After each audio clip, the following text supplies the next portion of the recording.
Short sale negotiation, settlement and closing. Objectives. These are the objectives of this chapter. Understand how to settle the seller's debt by the purchase and sale of the collateral property, be able to distinguish the different types of settlement letters, know how to get further cooperation from the seller, learn how to gain more time from the creditor, and know how to close the short sale transaction. To review the last two chapters, the homeowner can't pay and the collateral has been valuated. Debt settlement. In theory, at least, a creditor's short payoff decisions are based on three factors: the benefits of getting paid now with a short payoff settlement, the risk of possibly not getting paid at foreclosure sale, and the burden of holding the property as REO. Perception is reality. Most decision makers are out of state, in a distant location. Not only that, usually minimal time is allocated to making a decision. In a situation like this, the perception of collateral value will mostly be based on the valuation.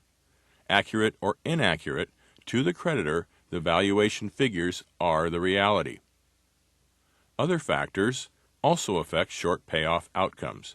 Here are a few examples. It's not the decision maker's own money. There are personal risks associated with short payoff decisions. Somebody can be personally blamed for a large loss. Blanket organizational policies are often not logical at the individual level. There are numerous, though ineffective, loss mitigation practices. Additionally, creditors may look at other loss mitigation options, such as selling the debt. If the short sale negotiation continues, a loan settlement will be established. It will be expressed through a settlement letter. Settlement letters. A settlement letter is a debt settlement creditor-issued statement. It states the loan settlement value, has a settlement expiration date, and is valid as escrow instructions for closing. Types of settlement letters. There are two types of settlement letters: the value of sale settlement letter and the creditor's net settlement letter. Value of sale settlement letters.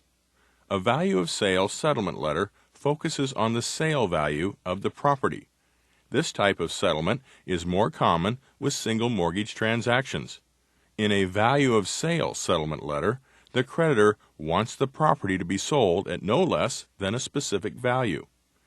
This type of settlement letter is usually accompanied by additional escrow instructions indicating that any surplus amounts belong to the creditor. This is a good example of a value of sale settlement letter. It states, "The closing and funding must take place no later than November 19th, or this approval is void. This is the expiration date. The sales price shall be $420,000. This is the value of the sale." It continues, "If there are remaining escrow funds or refunds of any kind, they will be sent to Lytton to offset the loss."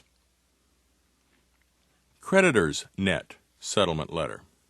A creditor's net settlement letter focuses on how much the creditor will net. This is most commonly seen from junior creditors, such as second mortgages. A creditor's net settlement letter is usually not accompanied by additional escrow instructions. This type of settlement letter is safer for junior creditors. One of the reasons is that, as time passes, their equity position gets squeezed more and more between accruing senior encumbrances and a fixed sale price. This is a good example of a creditor's net settlement letter. It reads, "KeyBank will accept $58,500 in full settlement. This is the debt settlement value.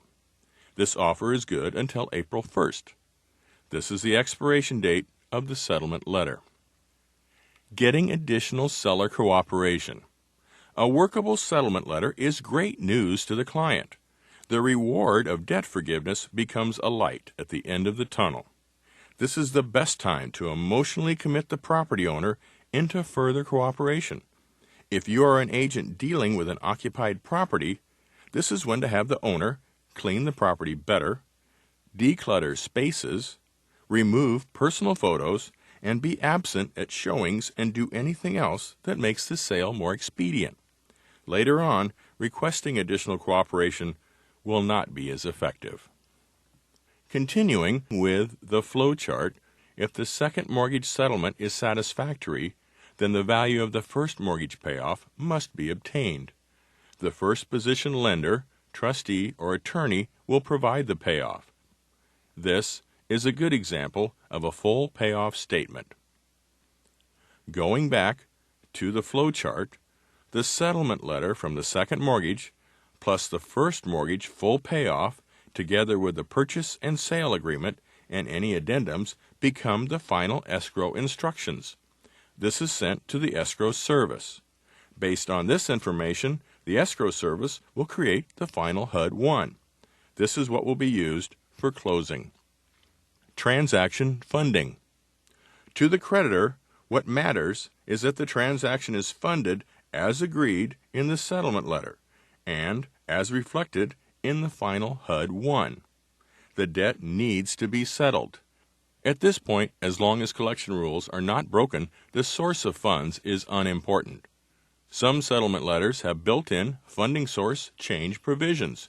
This one is a good example. It reads, "Another buyer cannot be substituted without prior written approval." Creditors are good at taking money. Don't be afraid of making last-minute changes. Gaining more time. Sometimes, in order to close, more time is needed. For this to happen, the following assumptions should be true. The creditor is flexible. The proposed short payoff is the creditor's best alternative, and there are no additional time pressures such as a first mortgage about to foreclose. No matter how the creditor makes it sound, the pressure is on the creditor. It is the creditor that will lose money. Here are some time-gaining tips. There is no need to lie. Untruths surface sooner or later. Instead, use neutral code words. The word funding is a good example. They will know what it means. Do not yield to pressures. Forced deals fall apart anyway. Unless absolutely convenient, do not send any non-refundable advance. Once they have your money, they will become a lot less flexible. You are dealing with collectors. It is the creditor that will have a loss, not you. Asking costs nothing, and extensions are common. If needed, give something in return. Some settlement letters already have built-in extensions.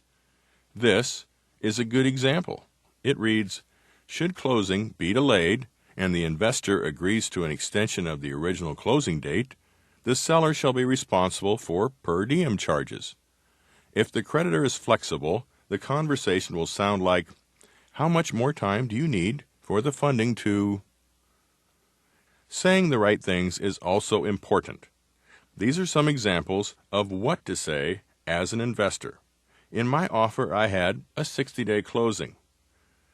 Let me work on my funding to see if I can close that quickly. The decision took so long that what not to say is just as important. These are examples of what not to say as an investor. Do not use defiant language. This is good for nothing and kills goodwill. "I do not have the money to close." Well, now the creditor will have to terminate the transaction. "I am still looking for someone to assign my contract or double close." The creditor is attempting to collect. They do not want to hear this. These are some ideas of what to say as an agent.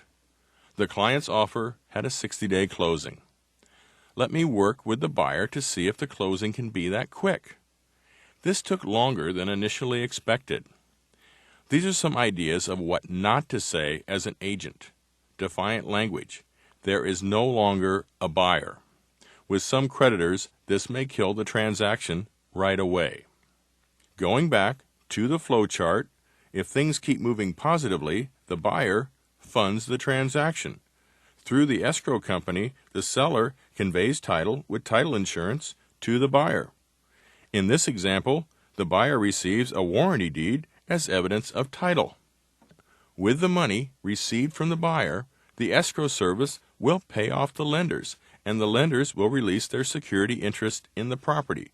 If there is an agent, the commission will be paid from escrow. This is how a short sale closes. Review. There are two types of settlement letters: value of sale and creditor's net.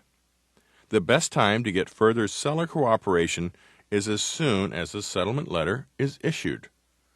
Creditors give more time to close when it is in their best interest.